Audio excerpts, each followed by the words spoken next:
Before Jack the Ripper, a deadlier phantom stalked Austin. His reign of terror began on the brutally cold morning of December 30th, 1884, with the discovery of what was left of Molly Smith.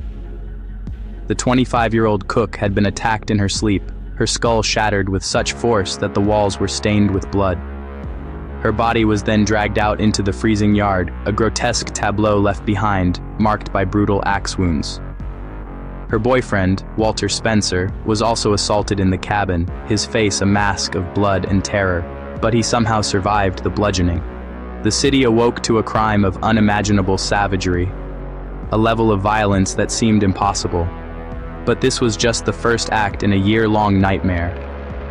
A symphony of slaughter orchestrated by a phantom who would earn the name the Servant Girl Annihilator.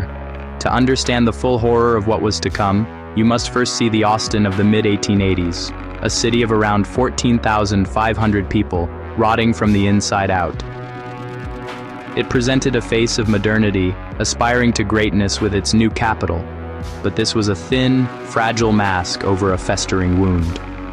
The city was built on a foundation of rigid segregation, and its police force was a pathetic handful of undertrained men, utterly unprepared for the storm of violence that was about to break. The very concept of a serial killer was a phantom of the future. The term wouldn't even exist for another 75 years. Forensic science was a joke. Fingerprinting and blood typing were decades away. This was an era of unlocked doors and open windows, a time when the line between safety and slaughter was fatally thin, especially for the city's domestic servants. These servant girls, primarily young black women, were isolated in small detached cabins behind their employers' grand homes, caged, vulnerable, and completely unprotected. It was in this city, caught between a bright false future and a dark, unguarded present, that the Annihilator found his slaughterhouse. After the butchering of Molly Smith, a suffocating quiet fell over Austin. This tense calm was violently shattered 5 months later.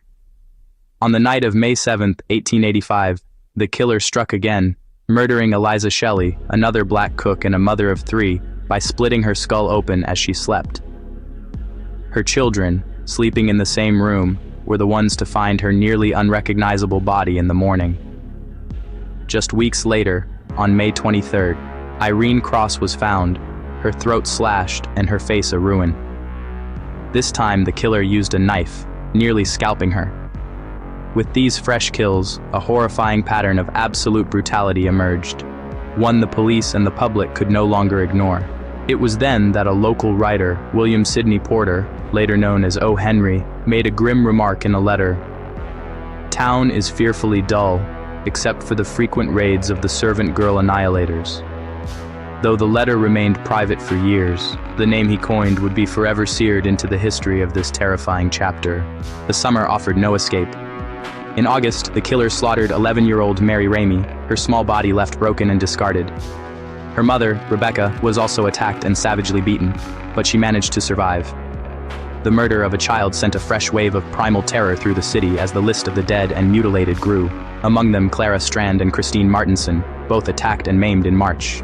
A close analysis of these atrocities reveals a sickeningly precise ritual that marks the attacker as one of history's first true serial offenders. The blueprint for his butchery was terrifyingly consistent. The attacks always began indoors, at night, with women ambushed as they slept. The weapon of choice was almost always an axe, often found in the victim's own yard and left callously at the scene. The force used was inhuman, with massive, crushing blows to the head that frequently split the skull completely in two. A key part of the ritual was what happened after the initial slaughter.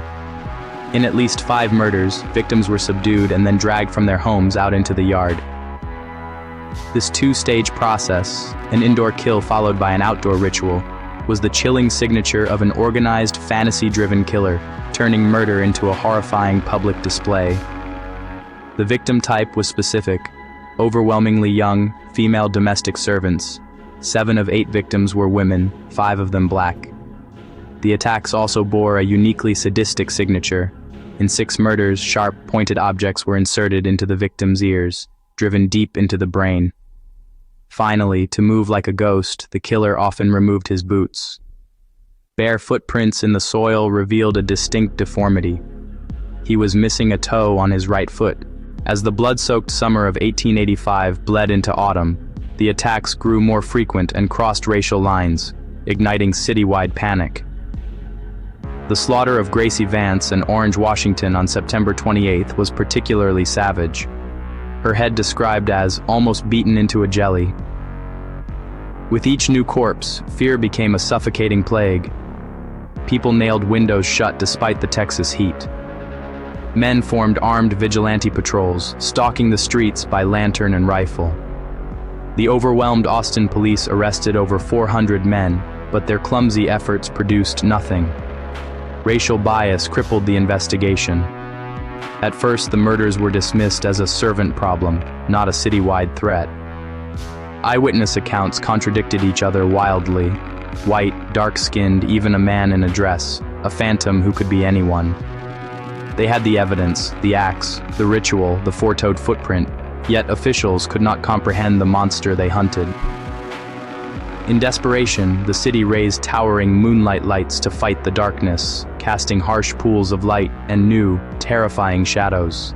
Exactly 1 year after the first blood was shed, on Christmas Eve of 1885, the Annihilator unleashed a final, climactic act of butchery, crashing into the homes of Austin's white elite. Late that night, he broke into the home of Susan Hancock, dragged her into the yard, and hacked her to pieces with an axe. Just hours later, on Christmas morning, the mutilated body of 17-year-old Eula Phillips was found in an alley. She had been sexually assaulted, her head caved in by an axe. Her husband, Jimmy, survived his bludgeoning. The slaughter of 2 white women shattered Austin's last illusion of safety. Under immense pressure, authorities charged Hancock's husband, acquitted, and convicted Eula's husband, overturned. The city held its breath for the next attack, but it never came.